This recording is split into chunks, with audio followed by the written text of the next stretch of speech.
Assalamualaikum warahmatullahi wabarakatuh. Bagaimana kabar kalian di rumah? Semoga selalu sehat walafiat, tetap menjalani protokol COVID agar kita selalu terhindar dari pandemi ini.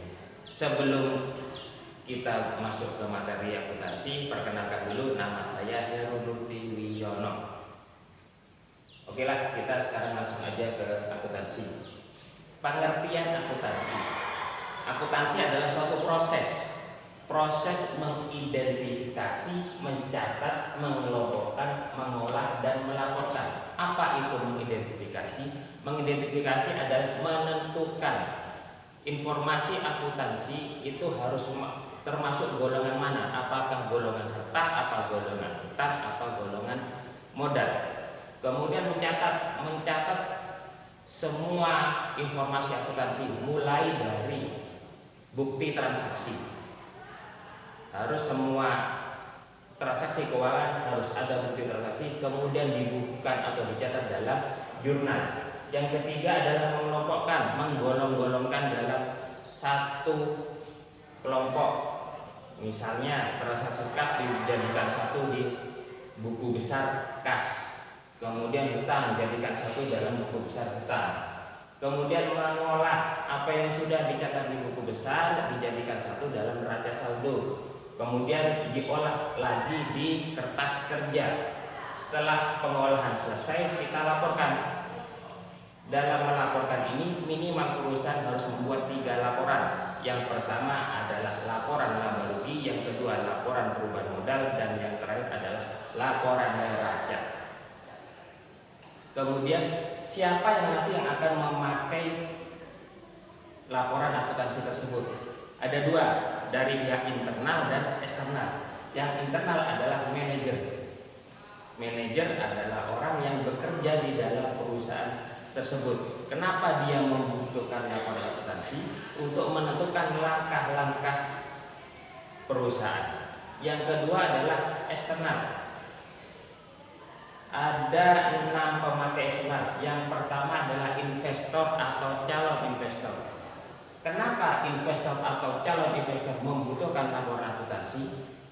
Karena investor membutuhkan berapa bagian laba yang akan dia peroleh. Calon investor membutuhkan laporan akuntansi untuk menentukan apakah dia akan menanamkan modal di dalam perusahaan atau tidak akan menanamkan modal di perusahaan. Yang kedua adalah kreditor. Apa itu kreditor? Kreditor adalah pihak yang meminjami atau mengutangi uang ke perusahaan. Kenapa kreditor itu membutuhkan data laporan akuntansi? Untuk menentukan layak tidaknya perusahaan tersebut diberi pinjaman. Apakah arus kasnya bagus, apakah dia tidak memiliki hutang yang lain, apakah rasio hutang terhadap modalnya bisa mencukupi. Yang ketiga adalah perpajakan atau kantor pajak. Perpajakan atau kantor pajak membutuhkan laporan akuntansi untuk menentukan besaran berapa pajak yang harus dibayarkan. Yang kelima adalah masyarakat. Masyarakat kenapa sih kok harus tahu laporan akuntansi suatu perusahaan?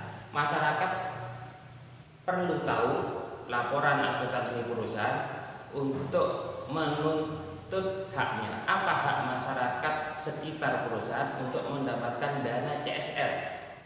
Jadi masyarakat berhak untuk mendapatkan CSR yang harus dikeluarkan atau merupakan kewajiban dari perusahaan. Yang terakhir adalah pemasok atau supplier. Supplier di sini membutuhkan data informasi akuntansi suatu perusahaan agar pemasok itu bisa menentukan berapa besaran barang yang harus dikirimkan ke perusahaan kita dengan perjanjian-perjanjian tertentu. Kemudian itulah pemakai laporan akuntansi. Oke, sekarang kita melanjutkan ke 3. Setelah yang pertama adalah pengertian, yang kedua adalah pemakai, yang ketiga adalah bidang-bidang akuntansi. Jadi akuntansi itu banyak bidangnya. Yang pertama adalah akuntansi keuangan. Akuntansi keuangan ini adalah akuntansi yang mempelajari proses akuntansi yang sudah kita bahas tadi di pengertian akuntansi. Ini yang jadi fokus pembelajaran kita di sekolah. Yang kedua adalah akuntansi perpajakan. Akuntansi perpajakan ini adalah akuntansi yang mempelajari penyiapan data-data yang dibutuhkan dalam menentukan besaran pajak yang akan kita bayarkan pada pemerintah. Yang ketiga adalah akuntansi biaya. Akuntansi biaya di sini adalah akuntansi yang berguna untuk merencanakan, menetapkan, mengendalikan biaya produksi. Kata kuncinya di sini adalah biaya produksi. Jadi hanya biaya produksi yang akan diolah dalam akuntansi biaya. Yang ketiga adalah akuntansi pemerintah. Akuntansi pemerintah adalah akuntansi yang dilakukan oleh instansi pemerintah. Apa bedanya akuntansi pemerintah sama akuntansi perusahaan? Kalau akuntansi perusahaan, di sana pasti nanti akan muncul laba atau rugi. Sedangkan di akuntansi pemerintah, di sana tidak akan muncul data laba atau rugi. Karena pemerintah sifatnya adalah pelayanan pada masyarakat. Jika ada lebih uang, maka tertulis adalah dana lebih. Jika ada kekurangan uang, maka akan tertulis defisit. Yang kelima adalah akuntansi pendidikan. Apa itu akuntansi pendidikan? Akuntansi yang berfungsi untuk penyebaran ilmu akuntansi. Misalnya guru atau dosen. Disinilah yang disebut dengan akuntansi pendidikan. Yang keenam adalah sistem akuntansi. Sistem akuntansi ini adalah akuntansi yang mempelajari tentang alur dari sebuah sistem akuntansi, mulai dari pencatatan sampai pelaporan. Karena setiap perusahaan berbeda dari jenisnya, berbeda dari jumlah sumber dayanya, dan banyak perbedaan yang lain, sehingga antara perusahaan yang satu dengan perusahaan yang lain sistemnya akan berbeda. Yang ketujuh adalah auditing. Auditing itu adalah akuntansi yang mempelajari pemeriksaan apakah sudah benar, sudah memenuhi standar akuntansi keuangan yang ditetapkan oleh asosiasi akuntansi. Apakah yang sudah dicatat, yang dilaporkan itu apakah sudah benar atau masih salah. Itulah tugasnya dari auditing. Yang kedelapan adalah akuntansi anggaran.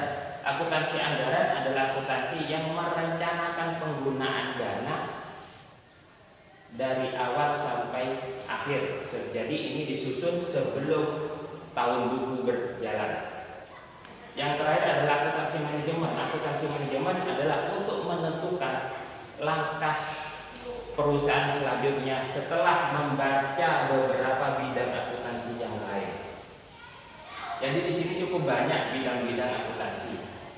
Bukan hanya akuntansi keuangan, bahkan ada 8 bidang akuntansi yang bisa kita pelajari. Yang keempat atau yang terakhir adalah profesi akuntansi. Nah, jadi kalau kita belajar akuntansi, ada rasa optimis. Apa sih kerja kita nanti setelah kita belajar akuntansi? Maka di situ kita perlu tahu profesi-profesi apa saja yang bisa kita masuki setelah mempelajari akuntansi. Yang pertama adalah akuntansi publik. Akuntansi publik adalah akuntansi seorang akuntan yang bekerja di luar perusahaan. Apa saja yang dikerjakan? Mulai dari menyusun laporan akuntansi, atau yang kedua mengaudit laporan akuntansi, yang ketiga menentukan atau menyusun pajak yang harus dibayarkan perusahaan terhadap pemerintah.